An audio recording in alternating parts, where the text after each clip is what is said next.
নমস্কার বন্ধুরা, কেমন আছেন সবাই? আহারে বাহার রান্নাঘরে আপনাদের সবাইকে স্বাগত জানাই। আজকে শেয়ার করব ডিম আর মসুর ডাল দিয়ে সজনে ডাঁটার একেবারে নতুন দুর্দান্ত স্বাদের একটা রেসিপি। সজনে ডাঁটা তো আপনারা অনেক রকম ভাবে খেয়েছেন। দেখুন তো একবার এইভাবে খেয়েছেন কিনা, মসুর ডাল আর ডিম দিয়ে। তো চলুন দেরি না করে রেসিপিটা দেখে নেওয়া যাক।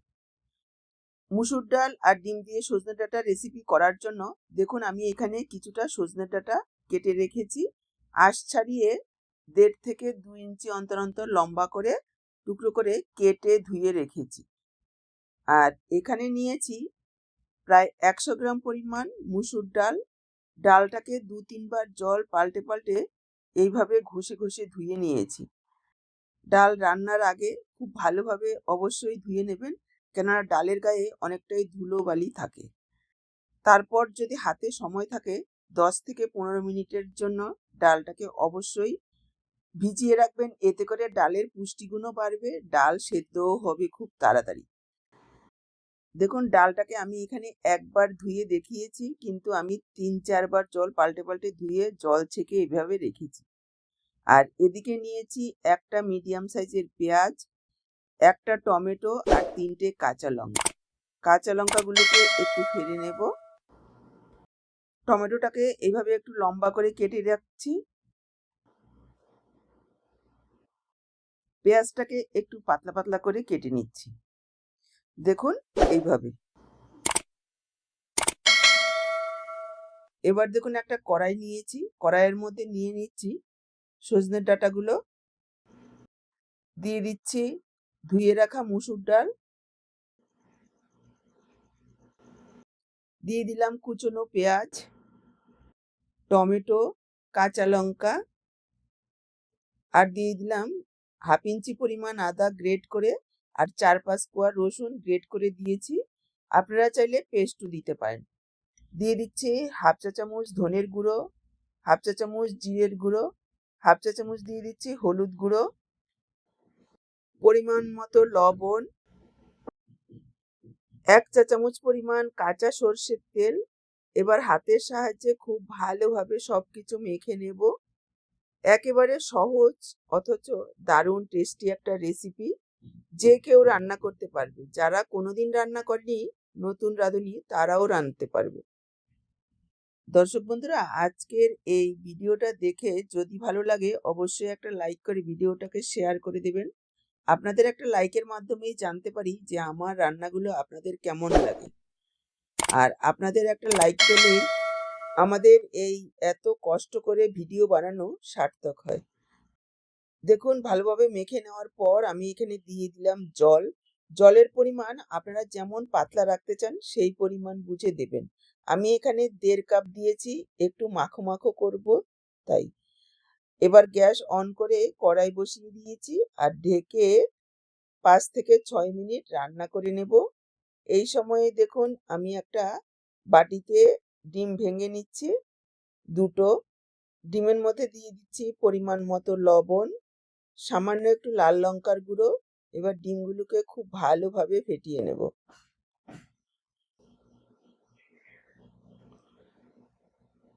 দেখুন ডিমটাকে খুব ভালোভাবে ফেটিয়ে নিয়েছি। এদিকে গ্যাস অন করে সাইডেই একটা ফ্রাই প্যান বসিয়ে দিয়েছি। আর দেখুন দিয়ে দিলাম 2 চামচ সর্ষের তেল। তেল গরম হয়ে গেলে দিয়ে দেব ফেটানো ডিম। ডিম দেওয়ার সাথে সাথেই নাড়াচাড়া করব না, মোটামুটি 1 মিনিট মতো লো ফ্লেমে এক পিঠ ভেজে নেব। আর মাঝে মাঝে এইভাবে একটু ঘুরিয়ে দেব। সাইড দিয়ে এইভাবে একটু দেখতে হবে। যখন দেখবেন যে নিচের পিঠটা খুব সুন্দরভাবে ভাজা হয়ে গেছে, তখন এইভাবে উল্টে দিতে হবে। আর খুন্তির সাহায্যে এভাবে একটু চেপে চেপে দিতে হবে, তাহলে ভেতরে আর কাঁচা থাকবে না, কাঁচা ডিমটা বাইরে বেরিয়ে আসবে ভেতর পর্যন্ত, তাহলে খুব সুন্দরভাবে ভাজা হবে। এভাবে যখন উল্টাবো তখন সাইড দিয়ে কাঁচা ডিমটা বাইরে বেরিয়ে আসছে দেখুন। আর এইভাবে একটু চেপে চেপে সময় নিয়ে মিডিয়াম লো ফ্লেমে ভাজতে হবে। খুব বেশি হাই ফ্লেমে ভাজবেন না, তাহলে ভেতরে কাঁচা থাকবে, উপরে ভাজা হয়ে যাবে। তাহলে খাওয়ার সময় ভালো লাগবে না। আমি প্রায় 3-4 মিনিট সময় নিয়ে লো ফ্লেমে উল্টে পাল্টে একেবারে লাল করে ভেজে নিয়েছি। দেখুন, এভাবে ভাজলে না খেতে বেশ ভালো লাগবে আর একটু ডিমের কোনো গন্ধ থাকবে না। এবার ডিমটাকে দেখুন খুন্তির সাহায্যে এইভাবে আমি টুকরো টুকরো করে কেটে নিচ্ছি। আমি একটু বড় সাইজের করে কাটছি, আপনারা যেমন খুশি কেটে নেবেন। এইভাবে করলে কি হয়, ঘরে যদি ডিম কমও থাকে, বেশি লোক থাকে, সেই অনুযায়ী ভাগ করে নিয়ে রান্নাটা করা যায় অল্প ডিম দিয়েই। টুকরো করে নেওয়ার পরও আরো কিছুক্ষণ আমি এইভাবে একটু উল্টে পাল্টে ভেজে নিয়েছি। দর্শক বন্ধুরা, এইরকমই আরো অনেক রেসিপি রয়েছে আমার এই আহারে বাহার রান্নাঘর চ্যানেলে। চাইলে আপনারা দেখে নিতে পারেন। কিছু ভিডিওর লিংক আমি ডেসক্রিপশন বক্সে দিয়ে দেব, আর কিছু ভিডিও উপরে আই বটনেও পেয়ে যাবেন। ডিমটা খুব সুন্দরভাবে ভাজা হয়ে গেছে, আর এদিকে দেখুন প্রায় 5-6 মিনিট ঢাকা দিয়ে আমি রান্না করে নিয়েছি। মাঝখানে দুবার ঢাকা তুলে এইভাবে নাড়াচাড়া করে দিয়েছি। মাঝে মাঝে একটু নাড়াচাড়া করে দেবেন যাতে নিচে লেগে না যায়। এবার ডালগুলো দেখুন প্রায় 80% সেদ্ধ হয়ে গেছে, সজনে ডাঁটাও 80% সেদ্ধ হয়ে গেছে, আরো একটু হবে। এই সময় যদি আপনাদের মনে হয় ডালটা অনেকটা ঘন আছে, তাহলে একটু গরম জল মিশিয়ে ডালটাকে অ্যাডজাস্ট করে নেবেন। তারপর ডিম দেবেন। ডিমটা প্রথমে দিয়ে তারপর যদি ডাল শুকনো হয়ে যায়, জল দিলে কিন্তু আর খেতে ভালো লাগবে না। প্রথমে জল দিয়ে লবণটা দেখে নেবেন, তারপর ডিমগুলো দেবেন। এবার ডিমগুলো ভিজতে ভিজতেই ডালটাও সেদ্ধ হয়ে যাবে, সজনে ডাঁটাটাও সেদ্ধ হয়ে যাবে। এর থেকে যদি বেশি সেদ্ধ করে দেওয়া হয় তাহলে কিন্তু একেবারে সজনে ডাঁটা সেদ্ধ হয়ে গলে যাবে। এই সময় দেখুন সাইডে ওই একই ফ্রাই প্যানে আরো 2 চামচ তেল দিয়েছি, আর দিয়ে দিলাম একটা শুকনো লঙ্কা, 4-5 কোয়া রসুন একটু টুকরো করে কেটে দিয়েছি, আর দিয়েছি পেঁয়াজ কুচি। আমি যেই পেঁয়াজটা নিয়েছি তার কিছুটা অংশ এখানে দিয়েছি, আর কিছুটা ওই প্রথমে মেখে দিয়েছি। এবার দেখুন দিয়ে দিচ্ছি একটু লবণ আর সামান্য একটু হলুদ গুঁড়ো। লবণ দেওয়ার কারণে পেঁয়াজগুলো খুব তাড়াতাড়ি নরম হয়ে যাবে, আর একটু হলুদ দিলে কালারটা খুব সুন্দর আসবে। এবার মিডিয়াম লো ফ্লেমে রেখে একেবারে লাল করে পেঁয়াজগুলোকে ভেজে নেব।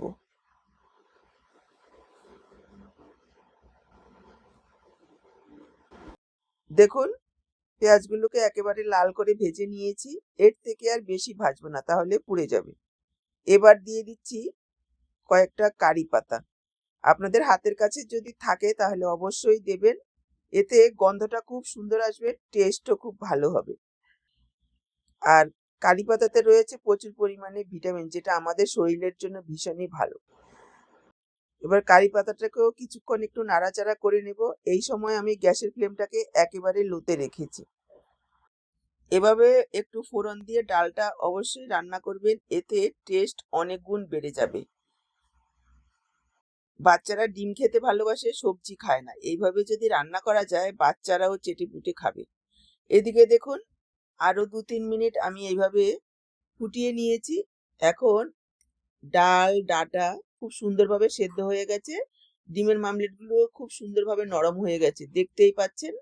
একবার দেখিয়ে দিচ্ছি, দেখুন ডাঁটাগুলো কি সুন্দর সেদ্ধ হয়েছে, অথচ গোটা আছে। এভাবে সেদ্ধটা করবেন। দেখুন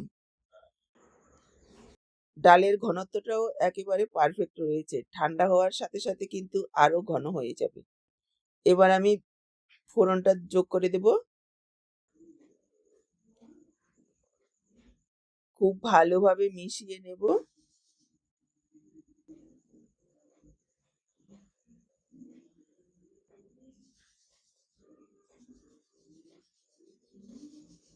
তারপর গ্যাস অফ করে দিয়ে দেব একটু ধনেপাতা কুচি আর সামান্য কয়েক দানা চিনি। যারা মিষ্টি খেতে ভালোবাসেন সামান্য পরিমাণে একটু দেবেন, এতে খেতে বেশ ভালো লাগবে, কোনো রকম মিষ্টি হবে না। আরো একবার দেখুন মিশিয়ে নিলাম। এবার ঢেকে রেখে দেব 5 মিনিট, যাতে সবকিছু খুব সুন্দরভাবে মিশে যায়।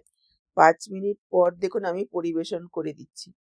তৈরি হয়ে গেছে একেবারে দুর্দান্ত স্বাদের সহজভাবে ডিম মুসুর ডাল দিয়ে সজনে ডাঁটার একটা অসাধারণ রেসিপি। এটা গরম গরম ভাতের সাথেও ভালো লাগবে, রুটি পরোটার সাথেও ভালো লাগবে। তাহলে কেমন লাগলো আজকের এই ডিম মসুর ডাল দিয়ে সজনে ডাঁটা রান্নার রেসিপিটা? দেখে যদি ভালো লাগে অবশ্যই একটা লাইক করে ভিডিওটাকে শেয়ার করে দেবেন। ইউটিউব থেকে যদি নতুন দেখছেন এরকমই ঘরোয়া দারুণ টেস্টি রেসিপিগুলো পাওয়ার জন্য চ্যানেলটাকে সাবস্ক্রাইব করবেন। আর ফেসবুক পেজ থেকে দেখে থাকলে পেজটাকে ফলো করবেন। আজকে এই পর্যন্ত। আবার দেখা হবে নতুন কোনো রেসিপির সাথে। ততক্ষণ সবাই ভালো থাকুন, সুস্থ থাকুন।